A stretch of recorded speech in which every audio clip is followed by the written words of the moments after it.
Namaste, welcome to another edition of Nava Vimarsh podcast. So today we're going to start a new book reading series. Uh, if old viewers would know, old subscribers, that we had interviewed author of the book, Eminent Distorians, Mr. Utpal Kumar. So we interviewed him for his book, and he shared some great insights on this book that he has written. So after a lot of time, actually thought let's read this book. I have this book. This was something which was gifted by the author himself. So, and it's a very important book in today's time. So we should be reading it. We should be knowing about this book, its contents. So we'll give a few minutes for people to come and join, and also do people who are an audience do let me know if the audio is okay or not. We don't have the PDF of this. So I'm going to read the book uh, and in my hand.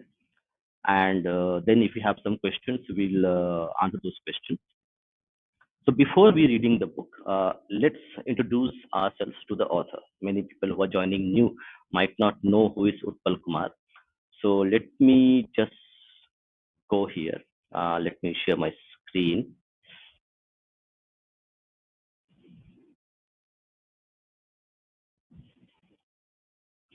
So if you can see here, let me see how it's looking like. Yeah.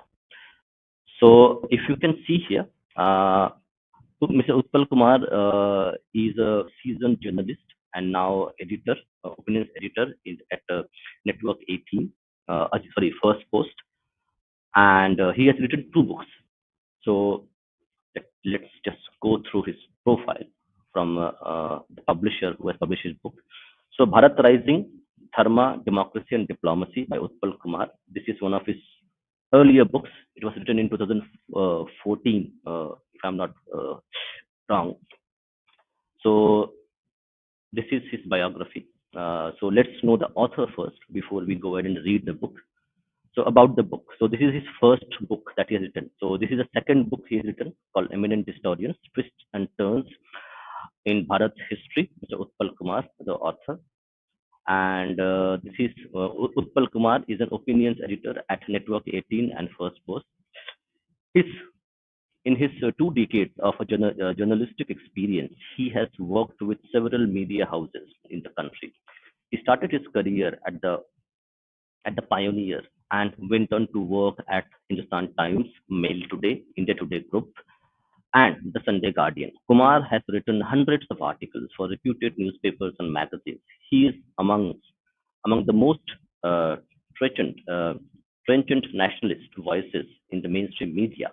So it's important to understand what we mean by nationalist voices. Bharat Rising, Dharma, Democracy and Diplomacy is his first book. Okay. So now we'll go back and see some reviews of the book the current book that he has written. So this is okay, let me just plug this. So this is a review in Sunday Guardian. Okay. Uh, the book Eminent Distorians, Twists and Turns in the Bharat's History by Utpal Kumar. This is a review written by Rajiv Dogra on March 23rd, 2025. So to just give an overview of the book, how it was received, how critically it was analyzed, reviewed, what is good and bad about it, so that people can get an understanding. Eminent historians, eminent historians, rebels against the trick mirror, trick mirror view of history, where the colonial agenda sets its course. So we'll just go through a little bit of it, okay, to actually give a gist. The novelist Robert Louis Stevenson said, "I kept always two books in my pocket, one to read, one to write in." Utpal Kumar has done better. He has an enormous appetite for books. Name any and he has already read it. It is not just a matter of turning pages. He is also blessed with a phenomenal memory. And it shows in his writing, be it in his columns or in the books that he has written. Okay. His latest, Eminent Historians, follows this pattern.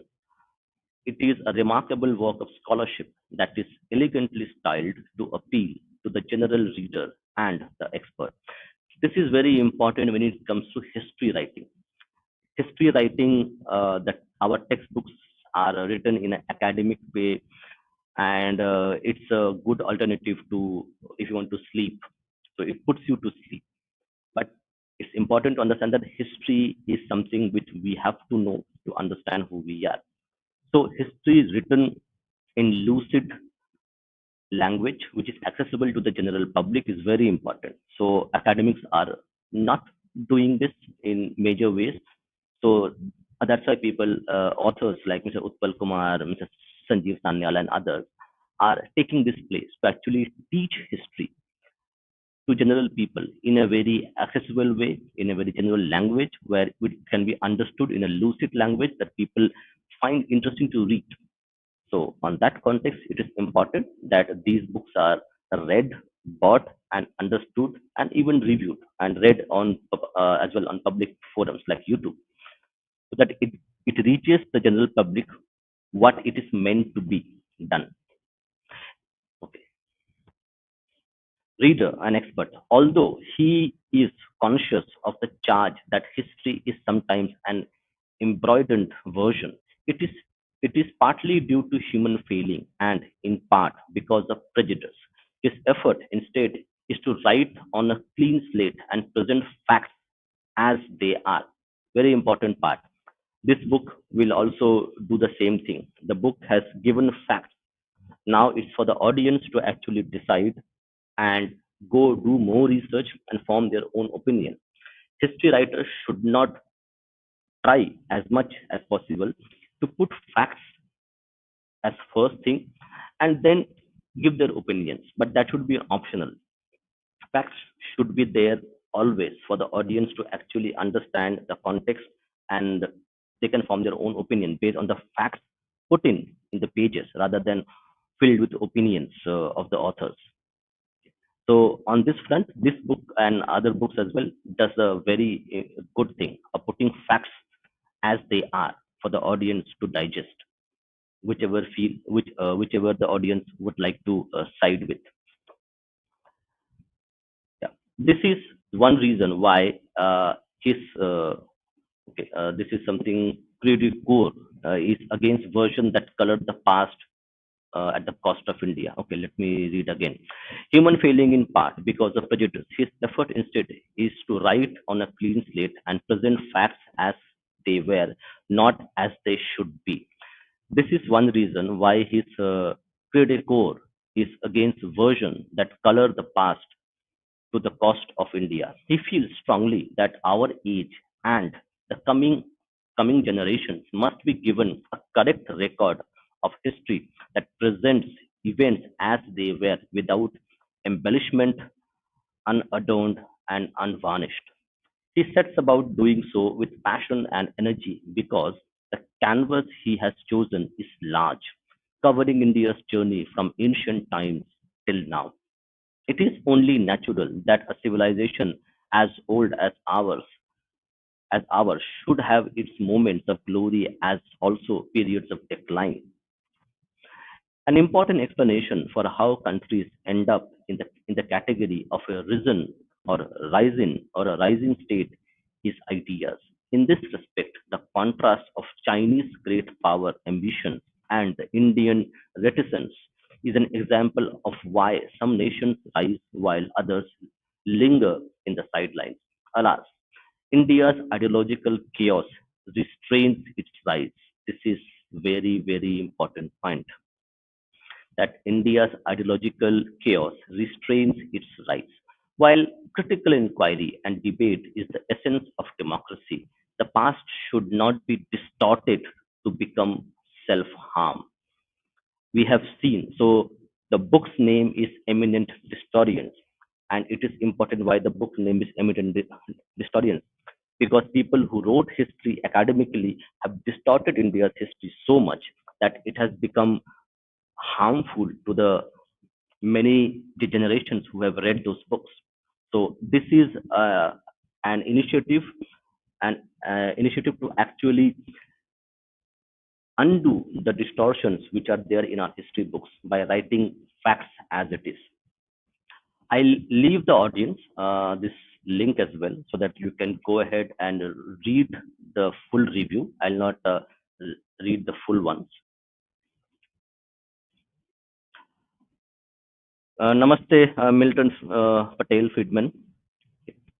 Okay, but the next generation who will grow. Okay, I'll take those things later. Now the audio is correct. Just give me a thumbs up if the audio is correct or not. Okay, so that I can start reading the book, and I'll take comments and questions little bit later. We have a 90-minute window to do all these things. And last but not the least is how you get the book. So let me tell you. So here is Padega India's link. I'll also put it in the link as well in the description for people to go and buy the book. So he has written two books. Both books are very important and very well written. They are kind of historical documents to us.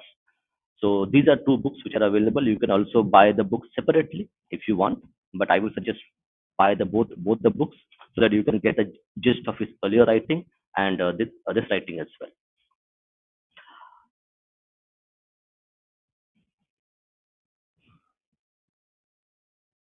Let me just do one more thing and then okay, let's do one more review and then we'll go for the book.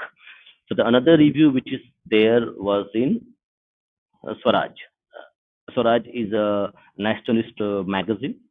So here also this review was there. Eminent Distorians is not a neutral history, it's a counter narrative with a mission. Interesting title. So here it mentions Utpal Kumar's new book on Indian history and historians won't settle the debate, but it certainly reignites it with fervor and flair. Eminent historians, twists and truths in Bharat's history. Utpal Kumar, Blue One Ink. Okay. So here also the review, I'll not go and read the review, but the reviews are actually quite good.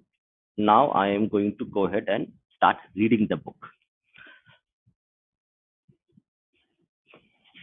I'll try to get the PDF, but maybe not in this session. Okay. In other sessions, I'll do it. I had actually read, so in the book itself, you will find, let me do this. So in the book itself, you will find a lot of reviews which are written by people, by this fellow authors. So you will find a review by Sanjeev Sanyal, Amish Tripathi, Arvind Sharma, okay, Mr. Subhash Kak, the great Subhash Kak from the Oklahoma State University. So you'll find a lot of things there. And let me do one more thing, which is important. Let me get this thing done.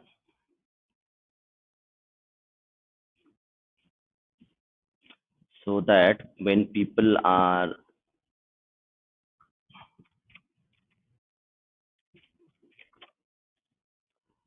so when I'm reading, you will know which book I am reading.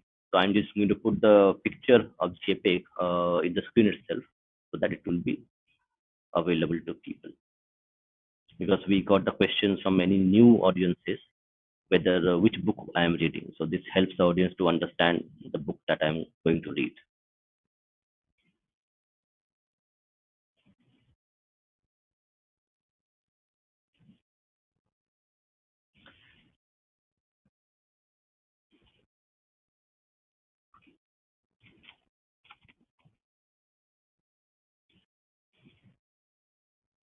Let me upload the page itself here.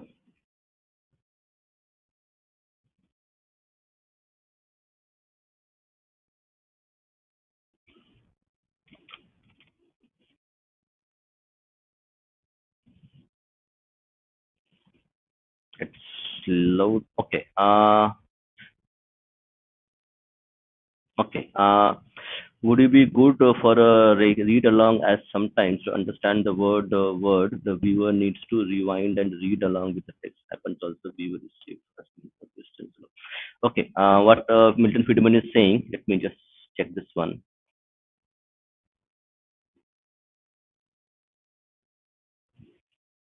Let me stop sharing. And,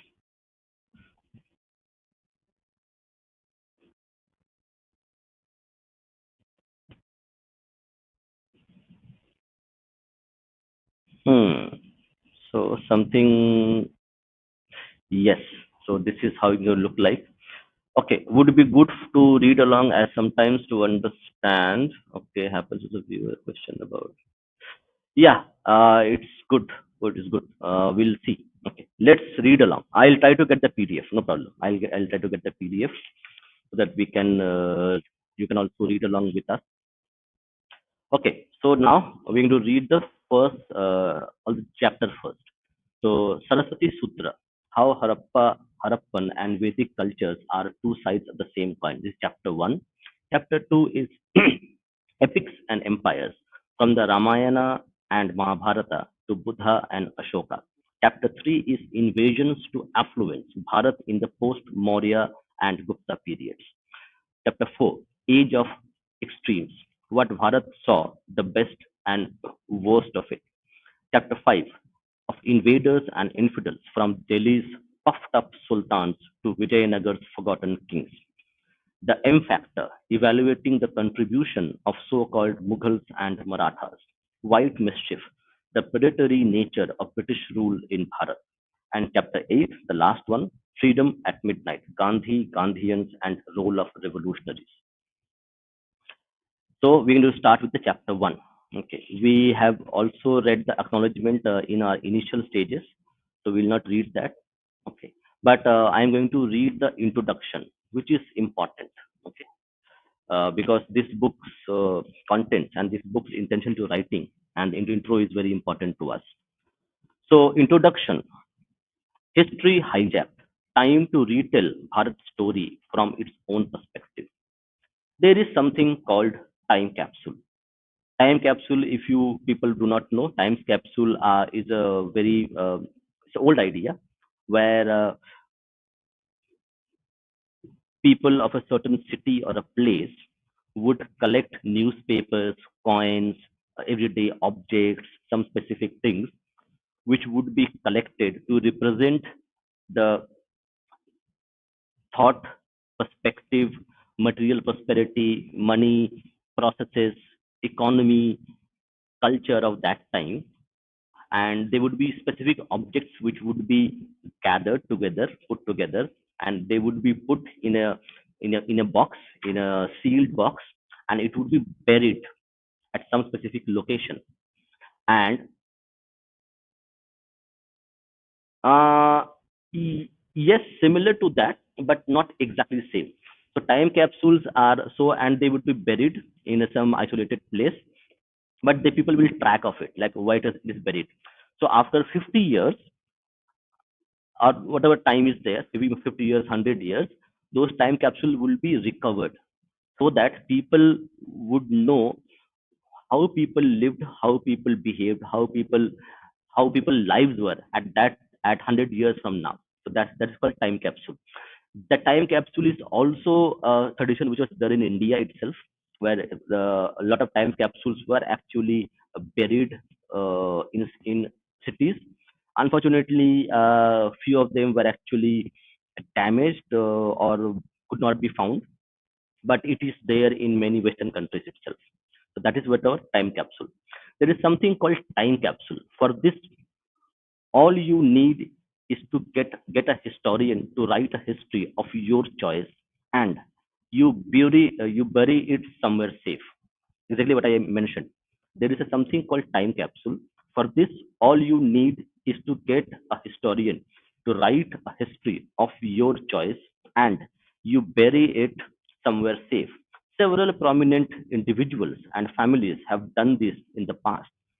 Even certain nations have gotten their history time capsule. The United States, we are told, did the same in the early 20th century. Modern Bharat, too, has a time capsule story to tell. This is no ordinary time capsule, but the one that saw, but the one that saw the one that saw then Prime Minister Mrs. Indira Gandhi reach the Red Fort on 15th August 1973. Another version, another version that says it was done in 1975 and bury it when with her own hands. Then, as fate would have it, Mrs. Gandhi's Congress, for the first time since independence, was routed in 1977 general elections, and on 8th December that very year, this time capsule was reportedly dug out in the presence of then Education Minister Pratap uh, Pratap Chandra Chundar. The incident was widely discussed and debated then, but today it has become a sort of urban legend. No one is sure if it, no one is sure if at all took place. There is no official information about it. In fact, in 2013, when an academician and academician come activist sought information about the capsule, the Prime Minister's office claimed that it had no record at its disposal. He also reached out to the Education Ministry and then to other ministries. In one voice, they all denied having any record related to the project.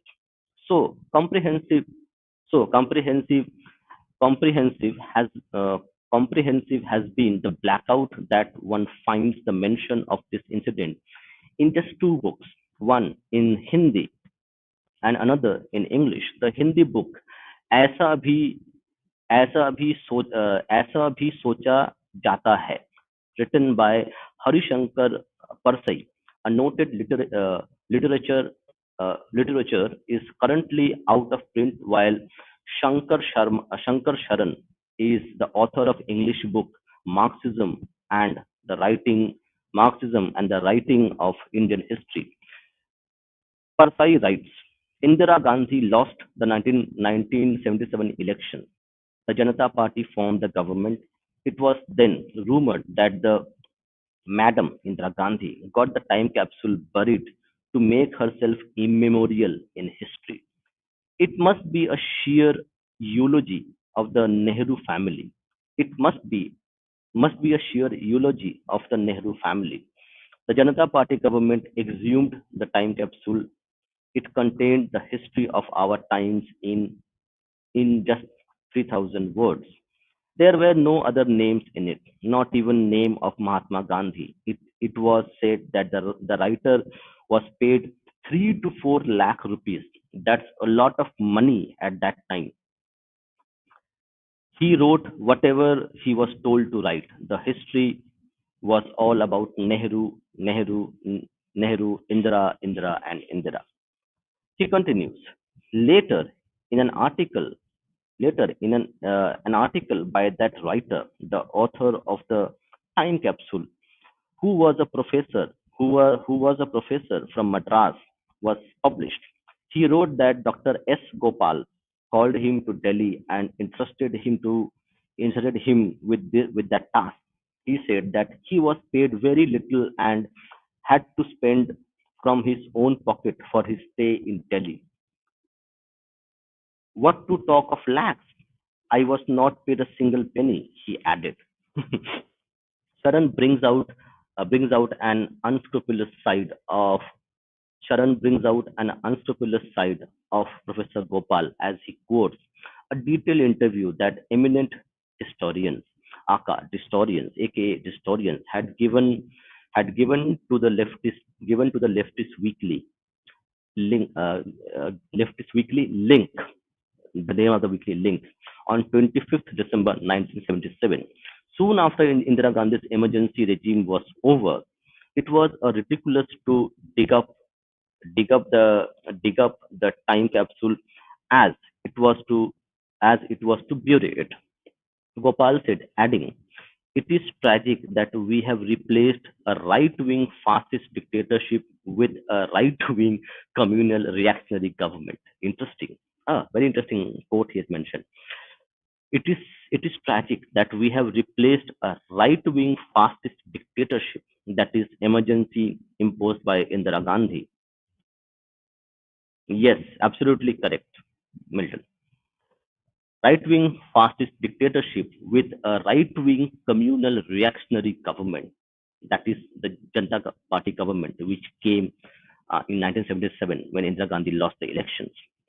In other words, Professor Gopal, in a truly eating eating the cake and having it too styled, showered showered some of the choicest abuses from the Marxist lexicon on two governments, one led by Mrs. Indira Gandhi, and the other which replaced it. Sharon raises a few pertinent questions.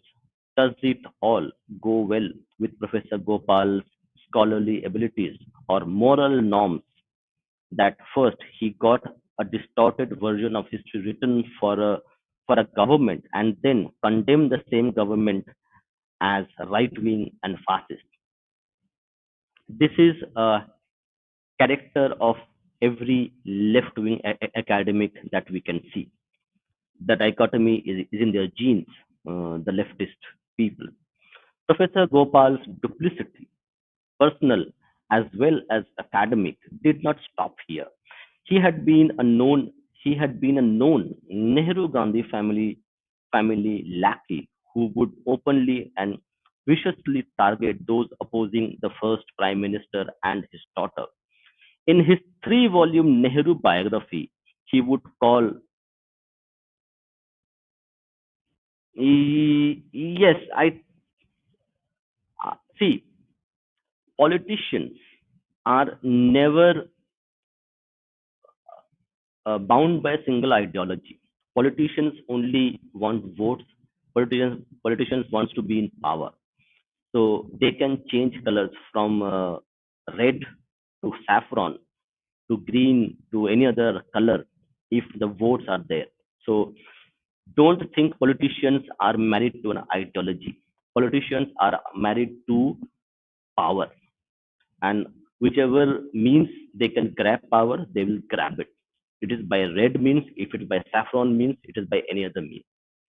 So don't be in illusion that the politicians have some kind of ideology which they are married to for their whole life. It is not. Professor Gopal's duplicity, personal as well as academic, did not stop here. He had been a known Nehru Gandhi family lackey who would openly and viciously target those opposing the first prime minister and his daughter. In his three-volume Nehru biography, he would call Subhash Chandra Bose impatient, willful, and endlessly ambitious. Besides being an besides being an egoistic, complicated, and ill-fated being who was incapable of the wider view. He was equally scathing in his assessment of other rivals of Nehru.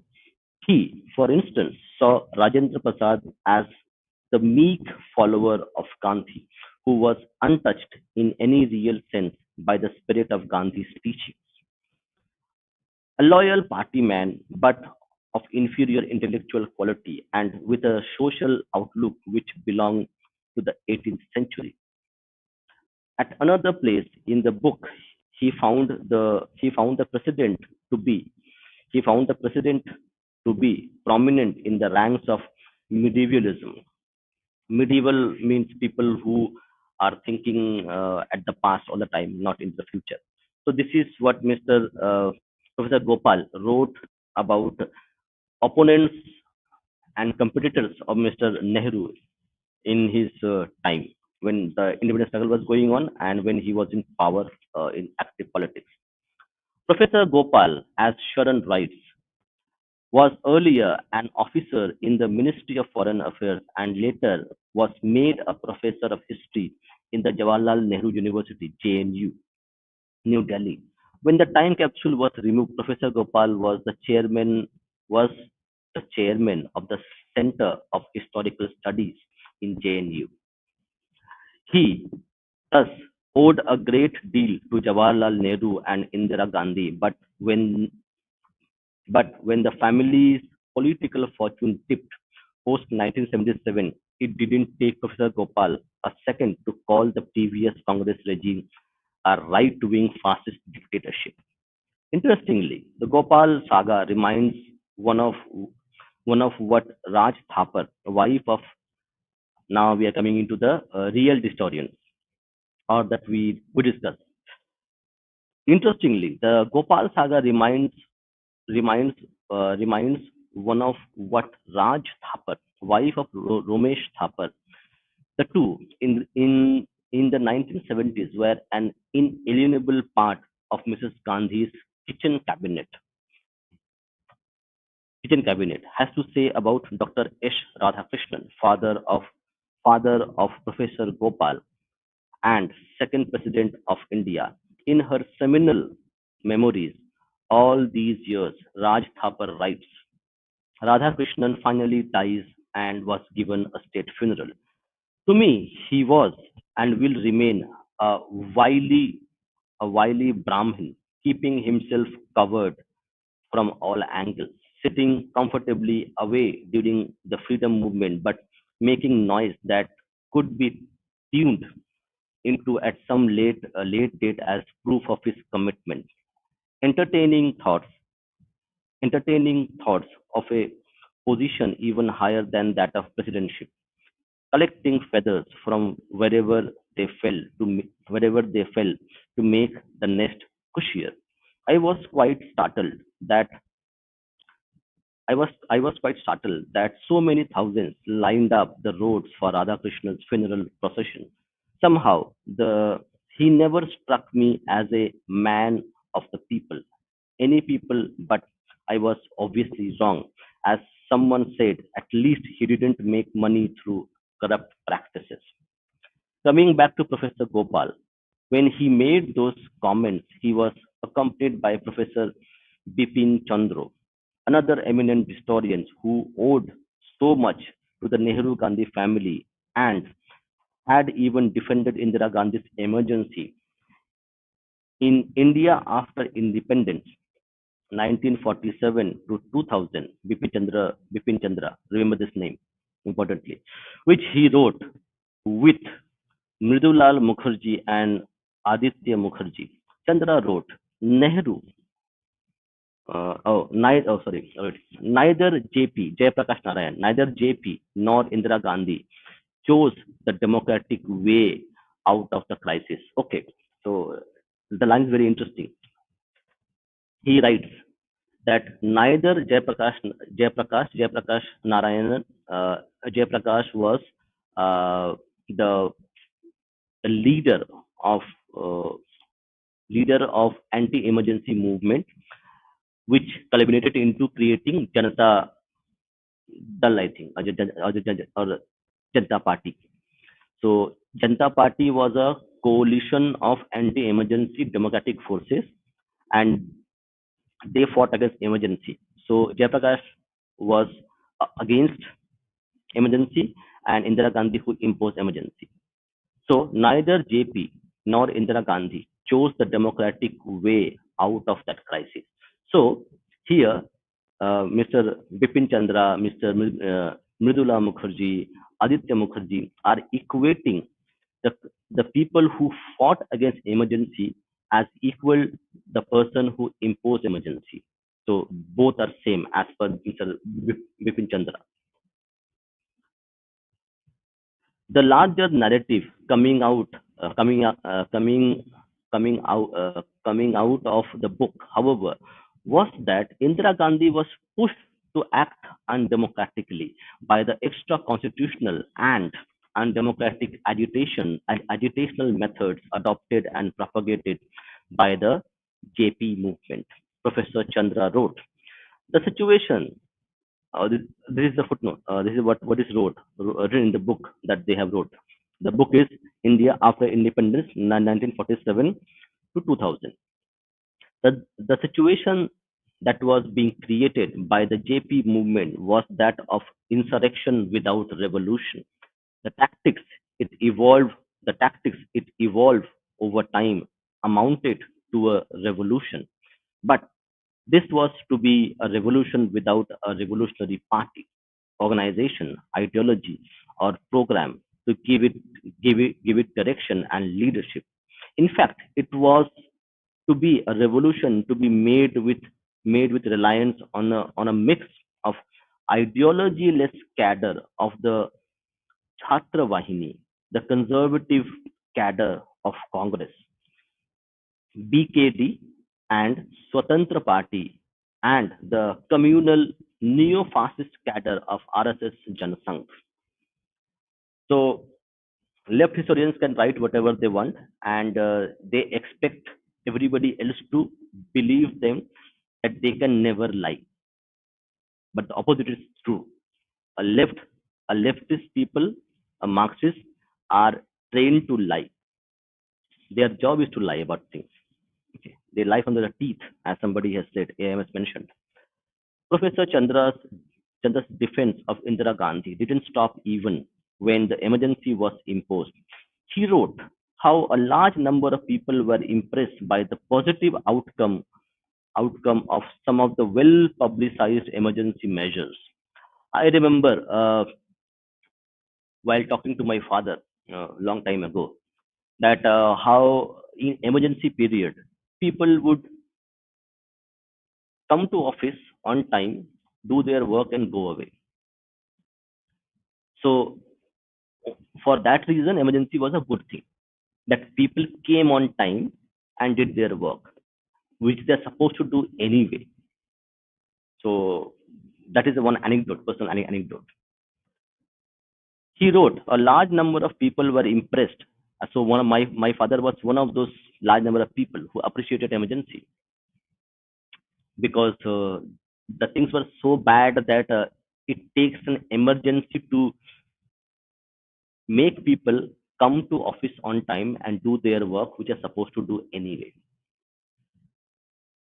Positive outcomes of some of the well-publicized emergency measures that apart from the arrest of the opposition leaders, the repressive measures were almost entirely directed either against anti-social elements or against extreme communal right or the municipal far left, okay, far left, and that the number of persons arrested in the first few days in the entire country was less than 10,000. So arresting 10,000 people is just nothing. It doesn't really matter. According to Professor Chandra, it was only from the beginning of in the beginning of 1976 that the emergency started becoming unpopular. Why was this delayed reaction? For one, the people had no experience in recent memory that that is since independence of an authoritarian rule, there was bewilderment as also personal fear of unknown. So the emergency backlash was the result of the fear of the unknown. As per Professor Chandra, and incredibly, he was by the side of Professor Gopal charged when the latter charged the Indira Gandhi government of being right-wing fascist dictatorship. Okay, so Milton is saying, yes, but Indira Gandhi didn't do any Hindu appeasement to be termed as right-wing government, or see, that is what the case, correct? So for a Marxist leftist person, okay, their ideology is the only supreme ideology, and they have the right to say anything what they want to anybody, and they don't have to provide any proof, any credible evidence. We have to take every leftist Marxist word as the truth, only truth which exists in this world. That's what expected to be done by the people who read it. So never ask questions to any left Marxist historians that to provide proof. Okay, where we were.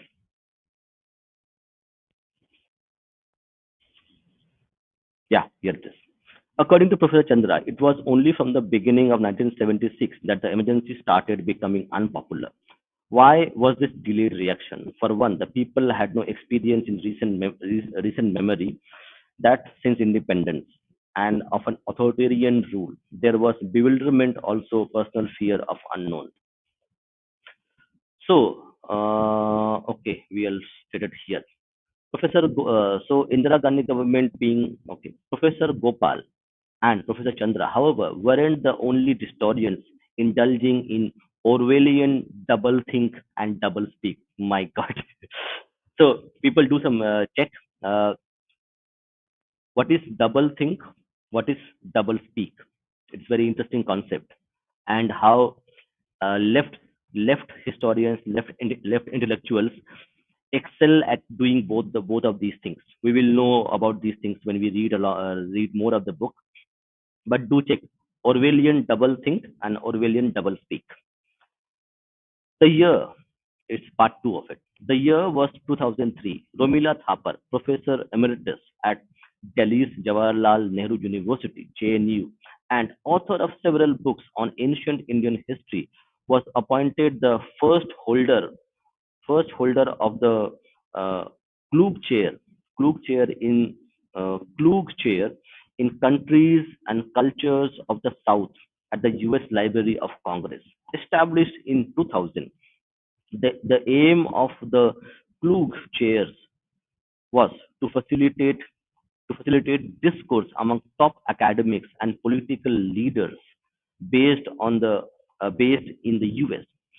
It so happened that one Brannan Parker, who called himself a friend of India, sent a petition calling Thaper's uh, selection travesty, a travesty and wastage of American resources on a Marxist ideological assault on Hindu civilization. So remember, when we are reading this book, correct, we are going to come across a lot of anecdotes, a lot of data, a lot of incidents, which we would never know until we read these books.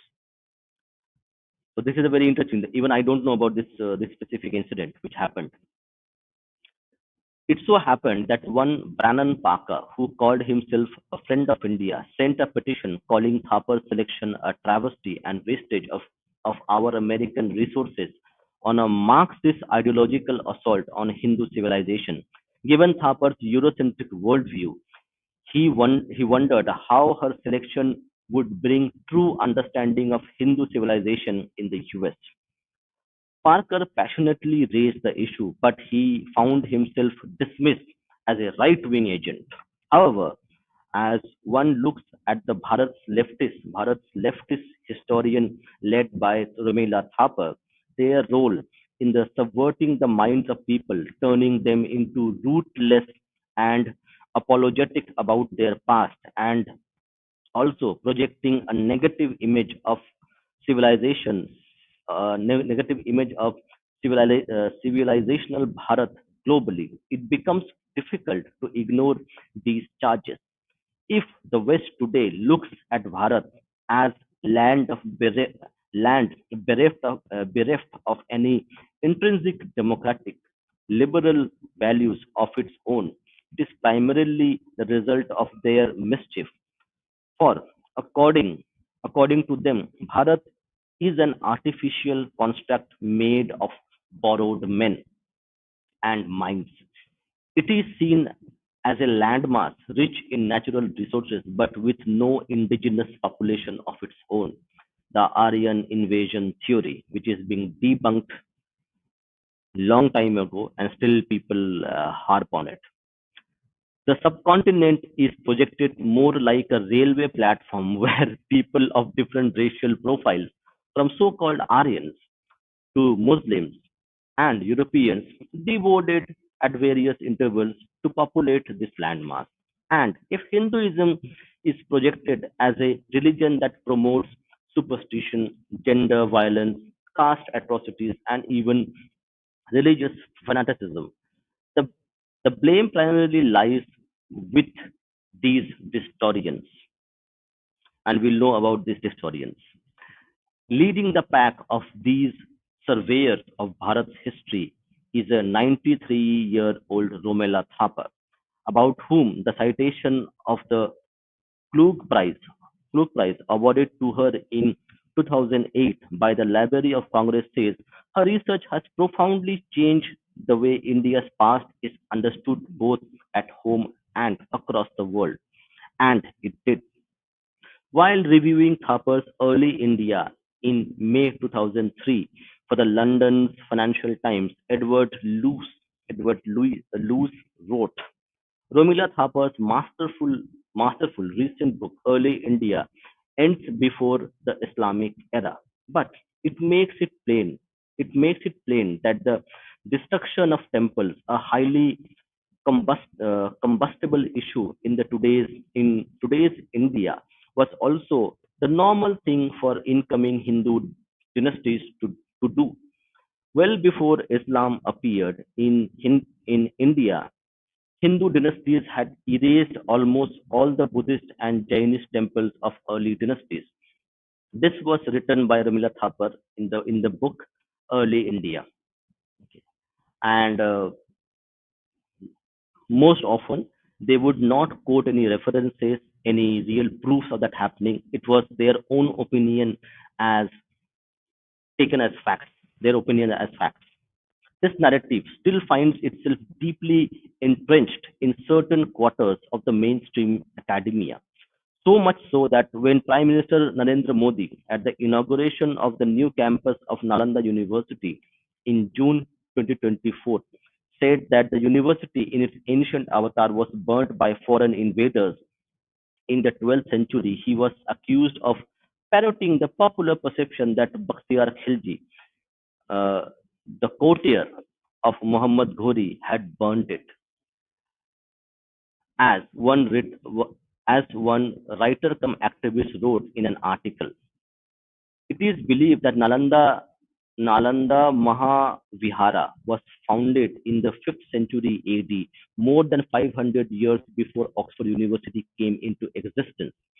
Regarded as the world's first residential university, it attracted 10,000 and 3,000 teachers from across the world, including Eastern and Central Asia.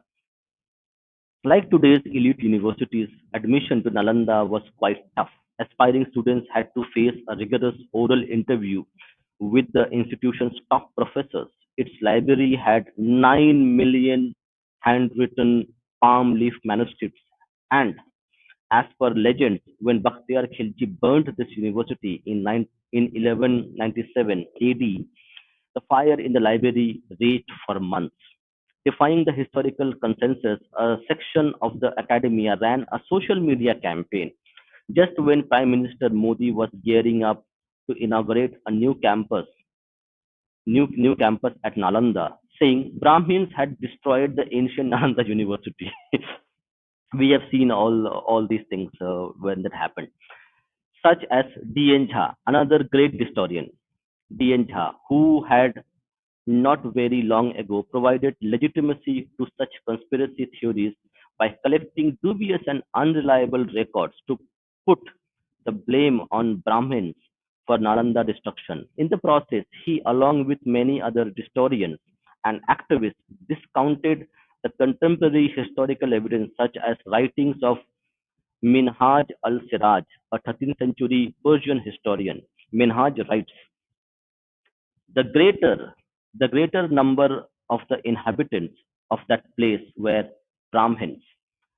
The greater number of the inhabitants of that place means Nalanda Vihara, were Brahmins, and the whole of those Brahmins had their heads shaven, and they were all slain. There were a great number of books there, and when all these books came under the observation of Muslims, they summoned a number of Hindus that they might give them information respecting the import of those books. But the whole of Hindus had been killed. One, on becoming acquainted with the contents of those books, it was found that the whole of the fortress and city was a college. Minhaj might have confused Brahmins with Buddhists. A very interesting part. Buddhists also wear clean shaven head. Brahmins and Buddhists, Brahmins with Buddhists, and it's understandable given his alien background. But what's irrefutable is the identity of the perpetrators. The likes of D.N. Jha turned such contemporary evidence upside down by taking recourse to not just dubious texts, but also records that were written hundreds of years after the destruction of Nalanda. In his 2004 presidential address in the Indian History Congress, Professor Jha, for instance, talked about destruction of Buddhist viharas, particularly the Nalanda Mahavihara. A Tibetan tradition has it that the uh, Kalachuri king Karna, 11th century, destroyed many Buddhist temples and monasteries in Magadha, and the Tibetan text Pak Sam Jon Zhang refers to the burning of the library of Nalanda by some Hindu fanatics. Interestingly, these texts are written hundreds of years after the incident, so we cannot rely on them.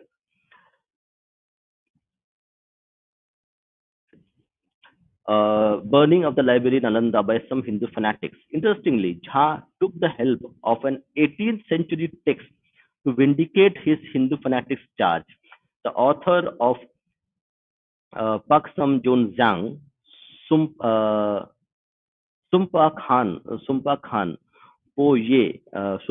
and Po Ye Pal Jor lived in 1704 and 88 AD. Also, in his in his ideological excitement, Jha used a 20th century expression of Hindu fanatics for the 19th century text.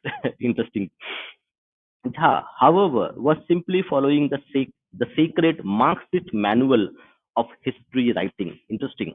The notion of Hindu intolerance, after all, had made a subtle appearance as far back as in 1969 in the booklet Communalism and the Writing of Indian History, written jointly by Romila Thapar, Harbhans Mukhia, and Bipin Chandra.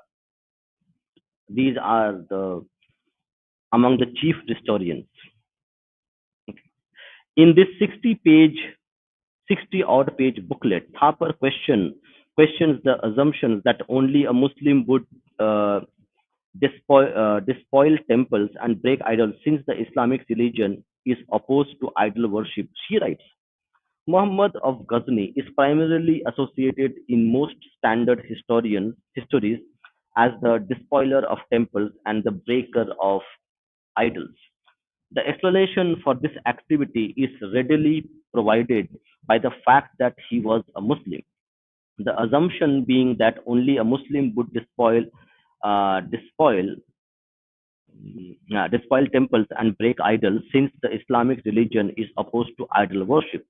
There is the further assumption in this that all Muslim rulers could be potential idol breakers unless some other factors prevented them from doing so.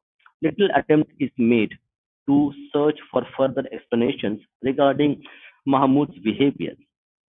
Other reasons can be found when one turns to the tradition of Hindu kings and inquires whether any of them were despoilers of temples and idol breakers.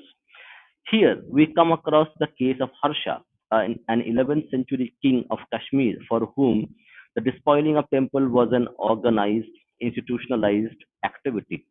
Kalhan, Kalhana informs us in the Raj Tarangini that Harsha appointed a specific officer, the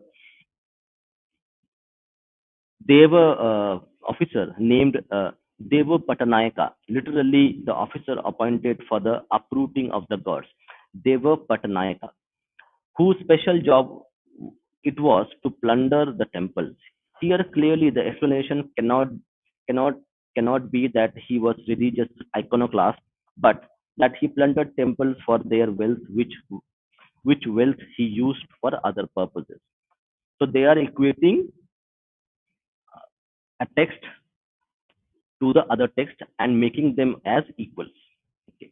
The basic premise was if Muslim rulers destroyed temples, so did Hindus. That is the premise of a Marxist historians. Yes, correct, Saptarshi.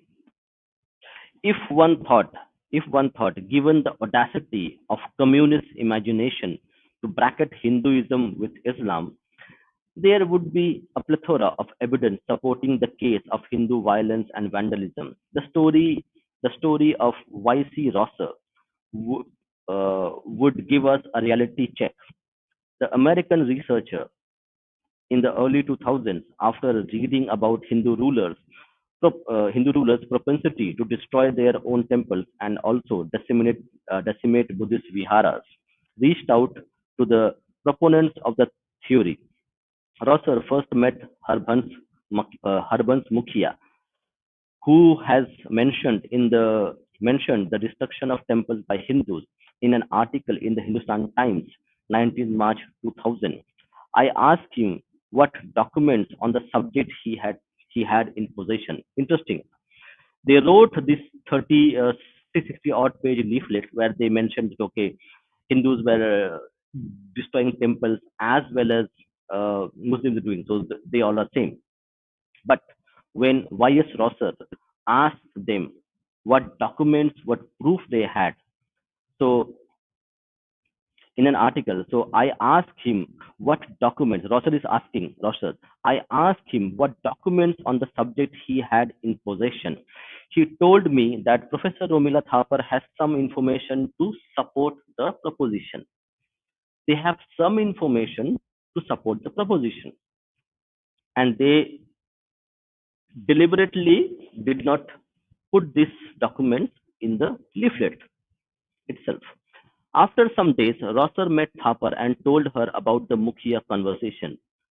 Thapar, said she has not written anything she has not written anything. Now, Mr. Rosser is go, went to Mrs. Thapar because the Mukhia said, okay, I don't know, but Mrs. Thapar knows.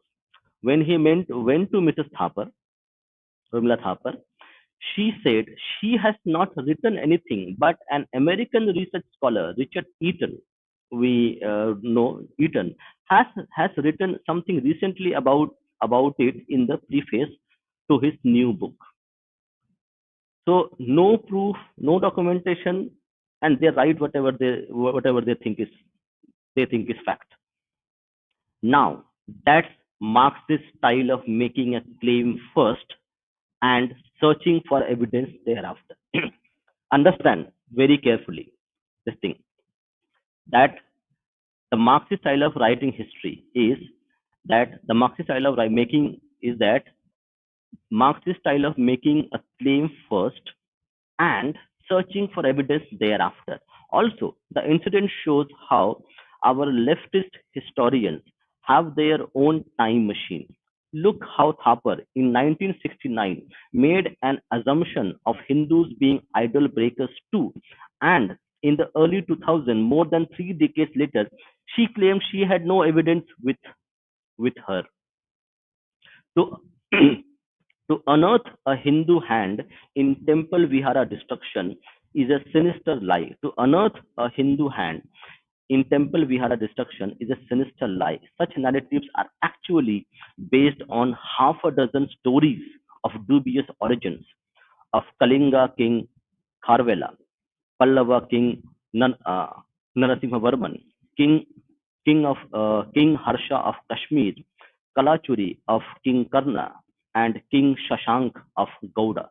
So Shashank of Gouda is Bengal. So ancient Bengal was known as Gouda Kingdom. So the ancient name of Bengal that we see today, West Bengal, Bangladesh, those areas are called Gouda region. One can also add the names of Pushyamitra Sunga and Pandya ruler to the list, but their sources are so compromised that even leftist historians use them with a pinch of salt. In Flight of Deities and Rebirth of Temples, okay, this is very interesting going chapter. In Flight of Deities and Rebirth of Temples, historian Meenakshi Jain talk about Kharvela and Narasimha Varman to demolish the myth. We'll sometimes read this book as well, the book that is mentioned here, Flight of Deities and Rebirth of Temples. Demolish the myth. Almost without exception, Hindu rulers honored the images they acquired, thereby reaffirming a shared sense of the sacred. In the Islamic case, seizure of image entailed its very dismemberment. Jain writes, as she explains how Kharvela, second, second and first century BC, and Narasimha Varman, 7th century AD, after vanquishing their adversaries, took the murti of a Jaina Tirthankar and Lord Ganesha, respectively, and placed them with honor in an shrine in his kingdoms. That was the tradition. Okay. As per as per the Purva Karana Agama Shastras are the Shastras where you build temples, where you worship and consecrate deities. The vicious king was supposed to bring deities from the vanquished kingdom and arrange for their worship in an appropriate manner. This will not just divest the defeated ruler of divine protection, but also ensure that the idols remain under veneration. Also, it was obligatory for the vanquished king to try and retrieve the images within the span of 3 years. This explains the so-called iconoclastic tendencies of Hindu rulers. Worse, only a prejudiced mind would think of comparing the acts of Mahmud of Ghazni and Aurangzeb with those of Kharavela and Narasimha Varman. As for King Shashank of Gauda, he has been accused of persecuting Buddhists, destroying their places of worship, and even cutting the sacred Bodhi tree. But the evidence presented against him must be accepted with a great deal of reserve. The most interesting case of Hindu iconoclasm is presented by Kalhana's Rajatarangini, which mentions that King Harsha of Kashmir plundered Hindu and Buddhist temples. Again, what our eminent historians deliberately downplay is the Kalhana's comment that by indulging in temple destruction and loot, Harsha acted like a Turushka. Let's read this again. This is a very important part. What our eminent historians deliberately downplay is the Kalhana's comment in the Rajtarangani book itself that by indulging in temple destruction and loot, Harsha acted like a Turushka Muslim and was prompted prompted by the Turushkas in his employ. Sir Mark Sir Mark Aurel Sir Mark Aurel Stein explained this further in his book Kalhana's Raj Tarangini. Now we are reading the excerpt from the Sir Mark Aurel Stein's explanation. Extravagant expenditure on the troops and senseless indulgence in costly pleasures gradually involved Harsha in grave financial troubles. So why he was doing this? So the whys was something which is important here. Extravagant expenditure on the troops and senseless indulgence in the costly pleasures gradually involve Harsha in grave financial troubles. From these, he endeavored to free himself by ruthless uh, spoliation of sacred shrines. Kalhana relates with some humor how the incidental discovery of the treasure hoarded at the temple of King Bhima Shahi had turned the king's attention to this method of replenishing. Okay, interesting note into again. Kalhana relates with some humor how the incidental discovery of the treasure hoarded at the temple of King Bhima Shahi had turned the king's attention to this method of replenishing his exchequer. So when he found by accident treasure, hmm, uh, by accident he found the treasure in a temple of Bhima Shahi. He thought, okay, if one temple has these amount of treasure and wealth, then other temples would have the same. So he got the idea from there to actually go and loot temples. After the temple treasure had been ransacked, Harsha proceeded to the still more revolutionary measure of confiscating divine images in order to possess himself of the valuable metal of which they were made. Kalhana records the strange fact that as a preliminary step of sacred images were systematically defiled through outcast mendicants, as Kalhana is particular to specify the few metal statues of gods throughout Kashmir which escaped Harsha's clutches. We cannot doubt the extent and thoroughness of Harsha's iconoclasm. Can the latter have been instigated or encouraged somehow by the steady advance of the Mohammedanism in the neighboring territories? Kalhana, when relating to these shameful confiscations, gives to Harsha the epithet Turushka or Turushka, that is Mohammedan. And so understand, so he is named as Turushka, that means Mohammedan. So idol breaking of idols, iconoclasm was a kind of a Mohammedan practice. So anybody who is indulging in this practice of breaking idols was called as Turushka or Mohammedan. Later on, later on makes a reference to Turushka captains being employed in his army and enjoying his favor, and he also employed Muslims, Turushka, in his army so that they can break idols. This one statement made it clear that Murti desecration was not an Indic phenomena. And even if someone like King Harsha of Kashmir indulged in it under the Islamic influence, it was severely censored as Turushka-like act. Important Turushka-like act. The invention of Hindu intolerance was an afterthought. It came into usage when our historians realized their failure in suppressing the record of Islamist violence and vandalism in medieval times. After all, if you cannot sanitize the crimes of Aurangzeb and Muhammad of Ghazni, then create their Hindu equivalents. There has been a dominant school of historical thought that propounds the theory that the Delhi Sultanate was no more Muslim than the British Empire has been Christian.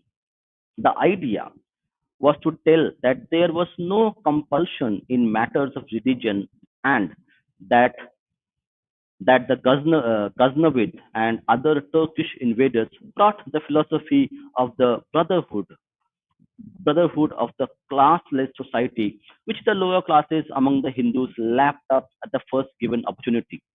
Muhammad Habib explains the essence of social the essence of social the essence of social question was this: face to face with the social and economic provision of the Shariat and the Hindu Smritis as practical alternatives. The Indian city worker preferred the Shariat, and the decision of the city worker was decisive for it in the cities and not in the countryside that governments and empires are made and pulled down. A very interesting. This is a text from written by Muhammad Habib. The essence of the social question was this: face to face, face to face with the social and economic provision of Shariat and the Hindu Smriti as practical alternatives. The Indian city worker preferred Shariat, and the decision of the city worker was decisive, for it is in the cities and not in the countryside that governments and empires are made and pulled down.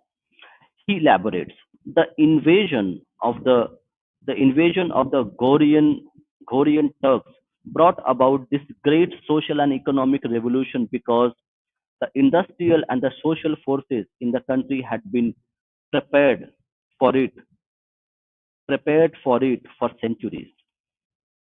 But their path had not been but their path had not been barred by the ideology of the caste system and the Thakur military regime. External pressure broke this regime, and then, with remarkable rapidity, in the course of half a generation, the country settled on new lines. Everyone except the topmost rise and their immediate followers accepted the now social order.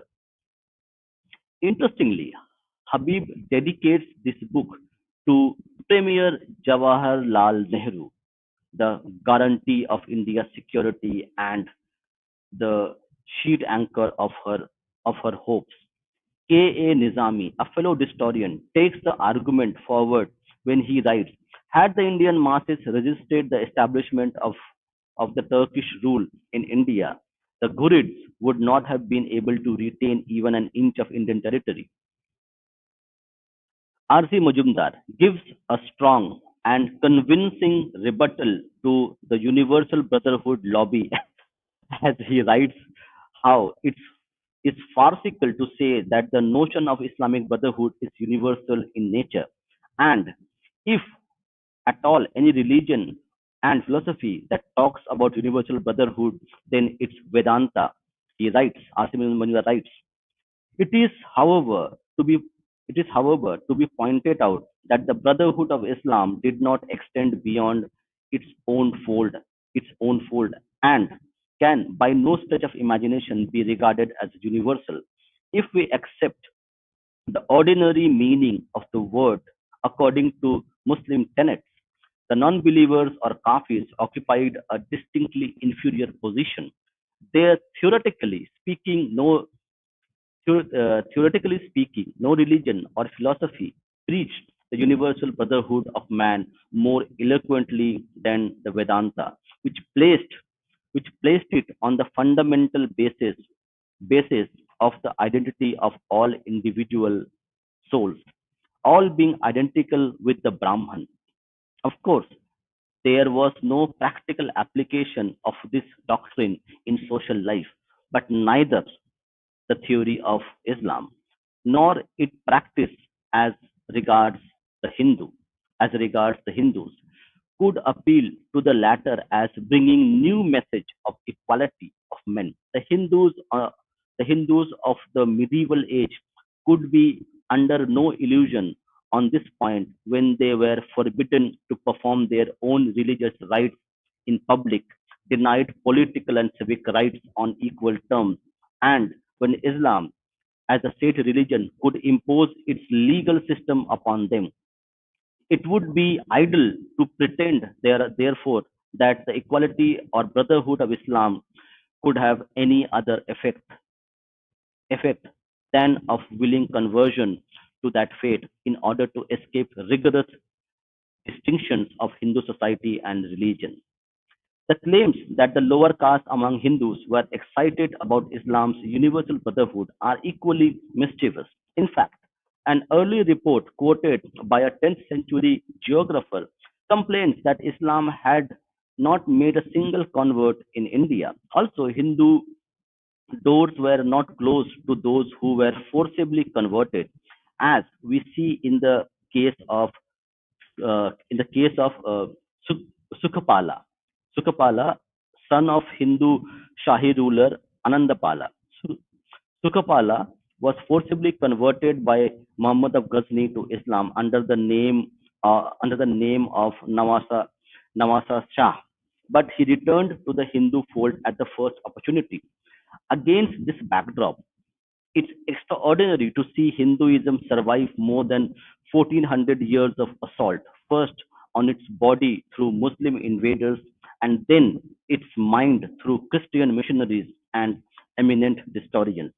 When many other civilizations perished without any trace in the molds of history, Hinduism kept standing, though not without some serious physical and mental injuries. Hinduism survived precisely because of the reasons it is ridiculed for today. Its untidy decentralization and infinite sub-identities. It turned Hinduism into a hydra-headed institution where each head was as important as the other, thus escaping complete annihilation.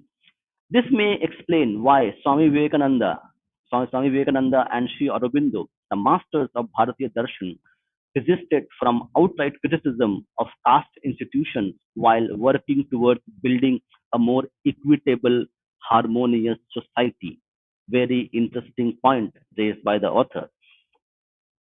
However, building, well, yeah, society. They could see how these institutions, however regressive they might appear today, actually provided beleaguered Hindus the much needed straw to to hang on to at a time when their world was falling apart like pack of cards. And above all, Hinduism could survive because of the contribution contributions of Dalits and outcasts, and not despite them.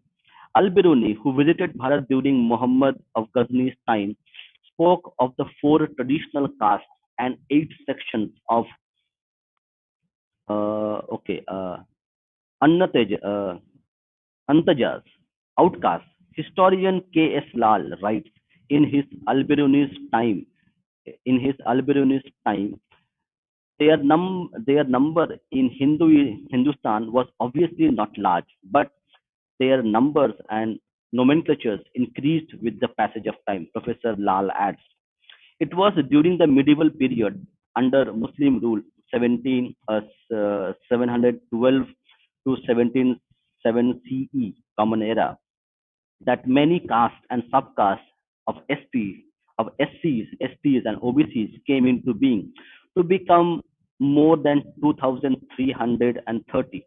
So in the ancient time, there were not a lot of castes, but in later time, there were numerous castes which were created.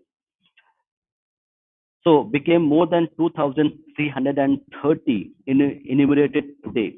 For sure, tribal population increased rapidly under Muslim rule to become a 70 million strong uh, 70 million strong tribal community of India. Today, it is the largest population of this kind in the world. Amid Muslim invasions, plunders, and killings, the proliferation of caste can be seen as a uh, chemotherapy aimed at fighting the cancerous alien attacks. Historically, wherever the caste system was strong, conversion into Islam or any other religion had been significantly less. Interesting finding. This flies in the face of those intellectuals and historians who say that lower castes welcomed the invaders with open arms and converted to Islam in large numbers. Okay, we will end our reading today at this point. So we will take this up in the later readings. Very interesting reading. Now we'll take some questions and if there are some comments. Let me do one thing. I need to fix this. Yeah. Now let's get this done. Good. So again, people who are listening, let me share which book I am reading. You can see in the here now how to buy the book, where you get the book.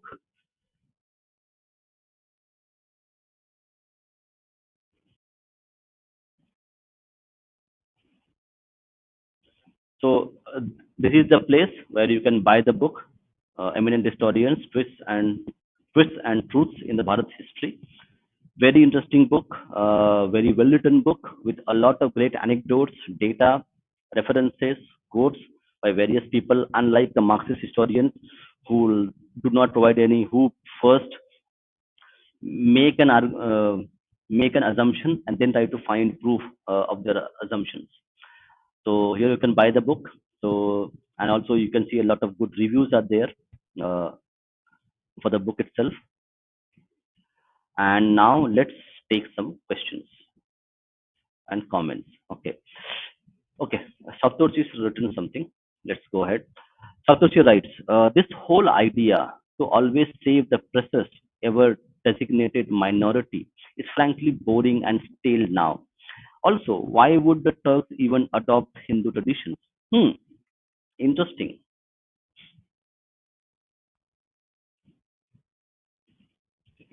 Instead, instead they used many Hindus of Afghanistan to spread their own ideology.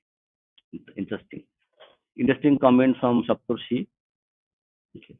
Now we'll see. There were few comments from Milton. Let me take that.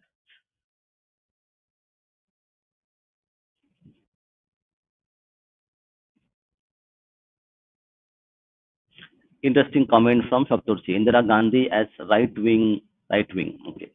Yeah. So you can see the Marxist academics and historians and intellectuals.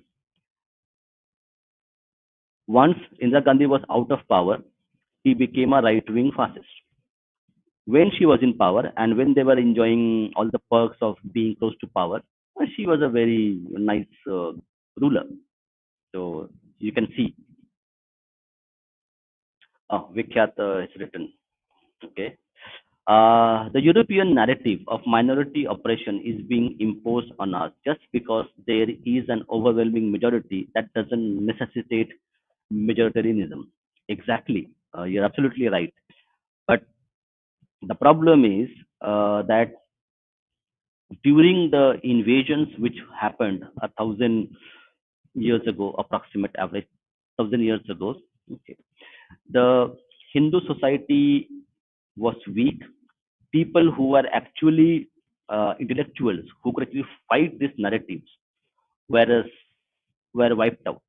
So, and it again took many centuries and generations to rebuild those capital capital of intellectual to actually thwart those narratives. And once the narrative is built, it's very difficult to actually get rid of them. But we are fighting it. So this book is something which is again, you can see, this book is again doing the same thing. It's fighting the narrative which was being purported 100 years ago, or maybe more than that. So that's why it is important for us to actually read those books, buy those books. If you can, gift those books. Okay. I would tell everybody, like, if you can read a book, don't read a book by yourself. Open a channel. Okay, open your phone or computer and read the book on YouTube, so that few more people will know about this book.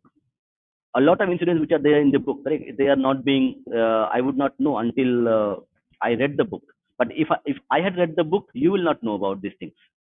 So it's important that we as common citizens, we can read these books, gift these books, so that the narrative which was built for 100 years, it will take some time to defeat that narrative. But we have to play our role in that. If you can, go ahead, purchase the book, read the book. If you can, go ahead, read the book online, on YouTube, on wherever you want to do this.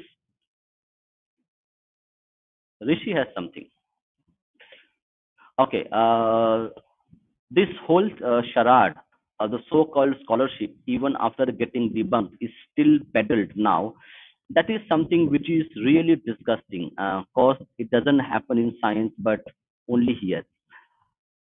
Yeah, and it happens because like social sciences, or it's not possible, like, where you don't have any practical application as such. It's like a what do you say, arguments on philosophy, arguments on what's happening around the social sciences would be equivalent to what, abstract ideas. Okay. So these abstract ideas have no relevancy, so they were always being supported by the ruling class, whether they are rich merchants.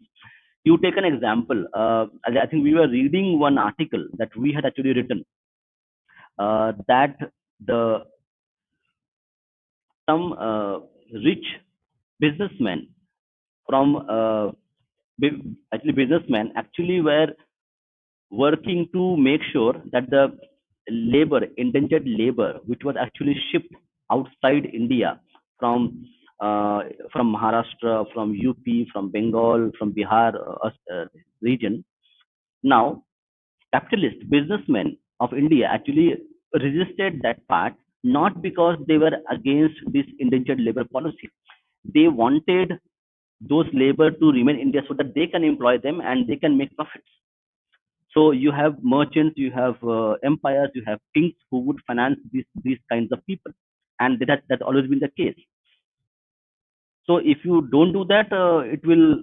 So what we need is again a finance and effort, political effort from another set of people who would make sure that this narrative will go away when heavy investment is made into that. Until that is done, in 1971, uh, when Indira Gandhi came into power, she gave every Marxist historian, academic, whatever they wanted to do with the history, and they had unbridled access to academia across all sectors for next 4 decades, 5 decades. They still are there. So now we have almost two generations who have came to went to school and read those history of distortions. So now you need to replace them, and that requires state power. You cannot do it on your own. But yes, we as individuals can play our part by reading books, by buying books, by gifting books, and making aware people that whatever you have read in school is something which you should not believe blindly. Read other books as well.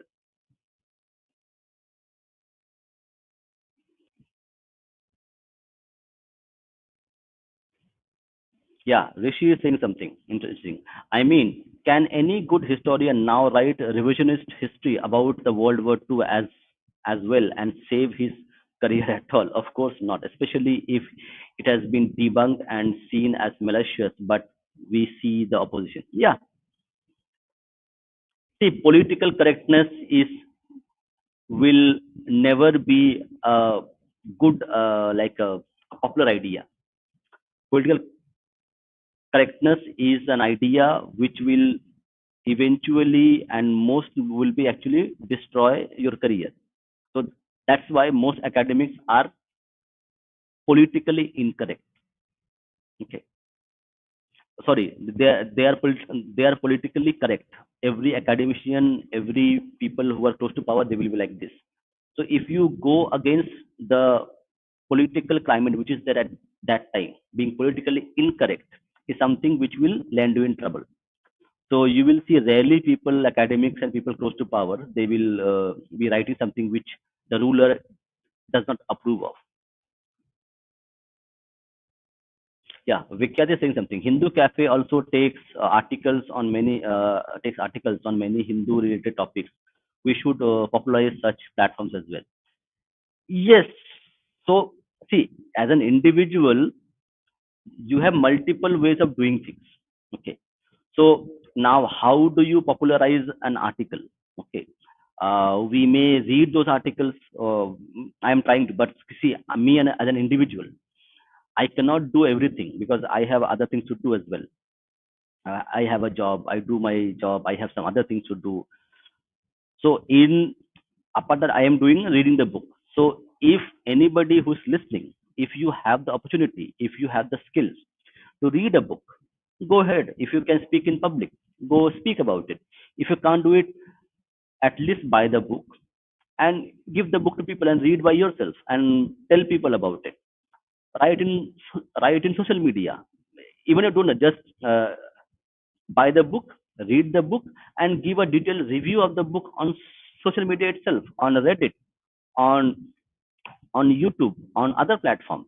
That will also help. So it's about individuals who what we can do. So always remember what you can do may be very insignificant, but a lot of us, if do the same thing, it becomes very significant part of it.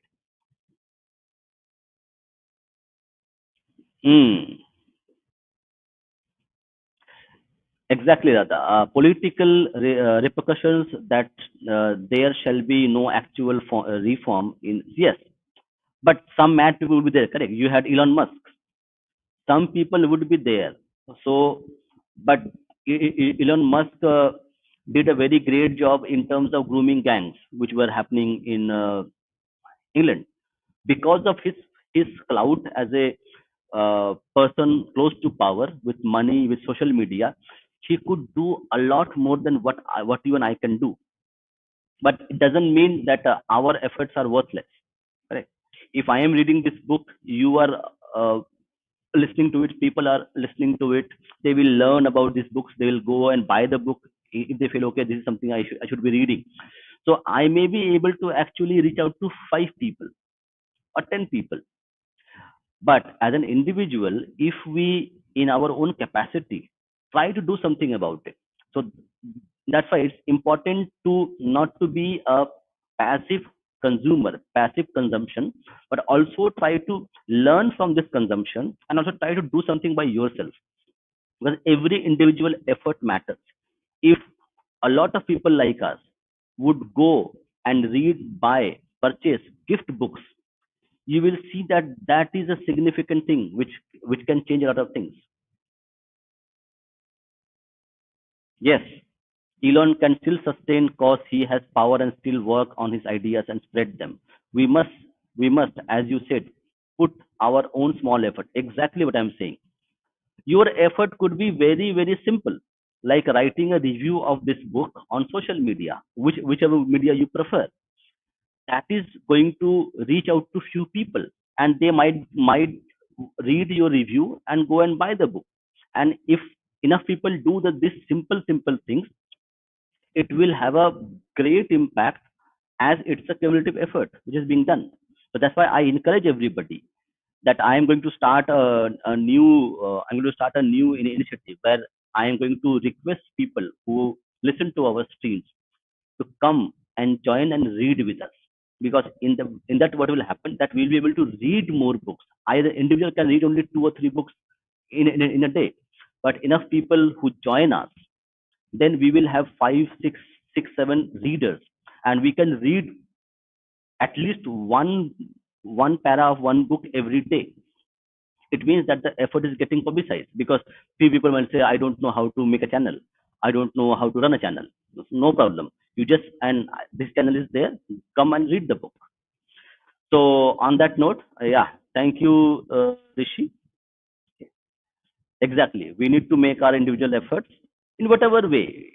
It should not be that you listen to us. Whatever you feel that something you can do in your capacity as an individual, please go ahead and do. But do not wait for other people to actually do something for you. If you think something needs to be done, and something you feel is something that will help the cause, go ahead and do it.